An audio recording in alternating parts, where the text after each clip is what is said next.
Chairman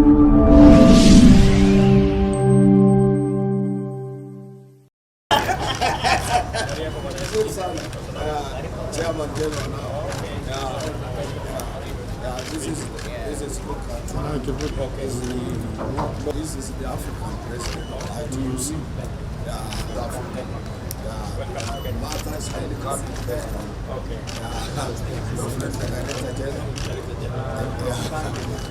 Of course, people here. Assistant Secretary of ITUC. Welcome, Your Excellency.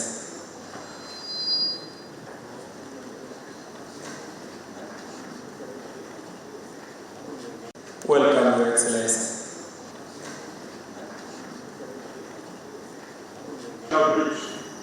Cela devrait impliquer des politiques économiques et sociales appropriées. Triangle.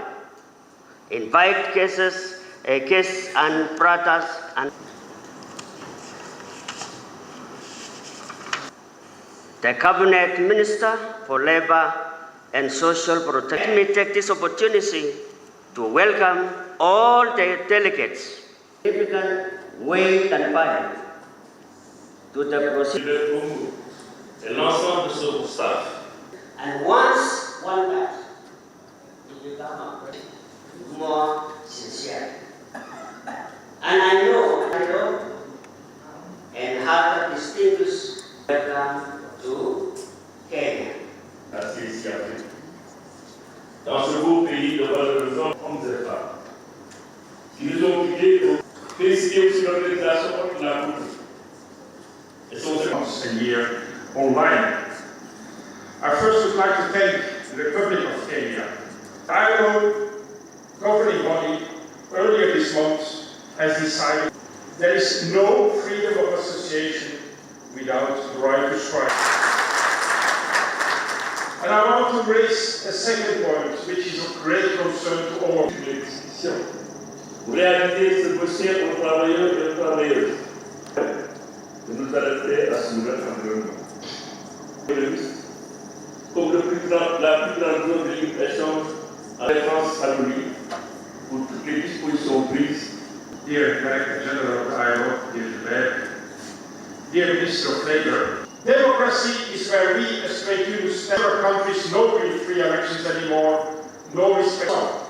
Contre le manque de protection sociale adéquate pour les complaisances sous prétexte d'appeler davantage d'investissement, industrialization and the modernization of the agricultural sector, to affiliate with the organization of their choice without religious and ideological beliefs, sexual orientations and others.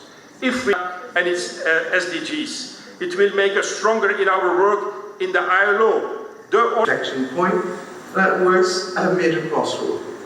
Recently,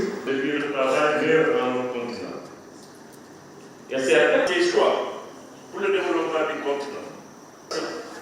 Par exemple, alors que le monde paysé des millions de monde, nous avons été au premier rang dans les batailles pour la consolidation de la.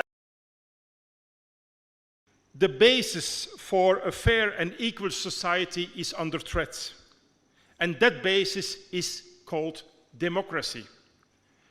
Recent reports confirm that democracy is on decline. We see everywhere in the world, also on this continent, a rise of extremism and some politicians that want to divide societies by putting people up against each other. Democracy is where we as trade unions stand for respect for human rights, equality, freedom of real free elections, right for minorities and much more, all core values for us. Today these values are under attack. We see a rise of autocracies and in several countries no real free elections anymore, no respect for the voice of people. Unfortunately, this decline in democracy goes hand in hand with the decline of workers' rights and trade union rights. We are the largest social movement in the world. We are also the largest defenders of democracy. Being the largest movement defending democracy we are unfortunately also the first targets of those that want to destroy democracy. We are their biggest opponents. They target us and workers first. And we must fight for democracy, because fighting for democracy is fighting for workers' rights and trade union rights. That's also why we, as ITUC, will launch a campaign for democracy. And our General Council that will meet in December, we will propose to decide on that there. On the eve of COP28 in Dubai, the greening of jobs and economy is more than sensitive in the context of the continent's commitment to its intensive industrialization and the modernization of the agricultural sector. Recurring questions are also African sovereign debt, untransparent financial flows on this continent and elsewhere in the world, and others that create asymmetries in economic structures. They also should be addressed. And to have success, dear comrades and dear delegates, we will need increasingly strong representative unions capable of to commit to collective bargaining and playing their role in social dialogue. We are also part of the ITUC's Africa's commitment to continue this work, to fight against the proliferation of unions on this continent while respecting the right of workers to affiliate with the organization of their choice without any interference. We must strengthen our representativeness. We must strengthen our financial viability. We must organize every worker, also young people, also people that have no job, women, disabled people, migrants, without any distinction of race, ethnicity, religious and ideological beliefs, sexual orientations, and others. If we do that, we will be stronger. Any approach to create trade union unity on the continent will always be supported, because it will allow all unions and all workers to be more effective, to have more influence in our relations to the African Union, the African Development Bank, and other multinational institutions. It will make us stronger to the UN 2030 agenda and its SDGs. It will make us stronger in our work in the ILO, the organization that has a very important place in our work and in our hearts. The ILO therefore commits to ensuring that the African Continental Free Trade Agreement becomes the driving force for socio-economic transformation and increased opportunity for decent work. Looking at your Congress draft resolutions, I am encouraged to see several points of convergence with ILO priorities. First, the need to address the plight of African migrant women and men. Too often, they fall victim to human trafficking or die in their quest for better working and living conditions. The ILO supports your call to promote voluntary and right-based governance of migration alongside campaign to end discrimination, racism, and xenophobia. We will thus be stepping up our work to promote fair labor migration that benefits migrant workers as well as countries of origin as well as countries of destination.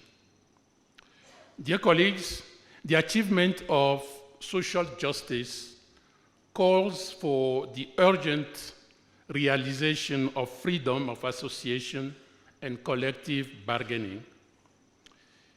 The recently held ILO governing body approved a strategy for the promotion and implementation of the right to collective bargaining.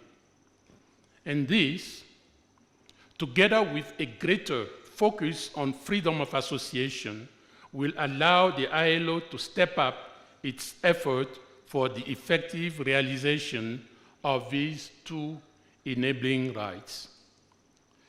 At a time when so many workers are grappling with rising cost of living and declining purchasing power, the tripartite meeting on living wages to be held in 2024 should be instrumental in shaping consensus and enhancing ILO leadership, advocacy, and support to constituents in this critical area.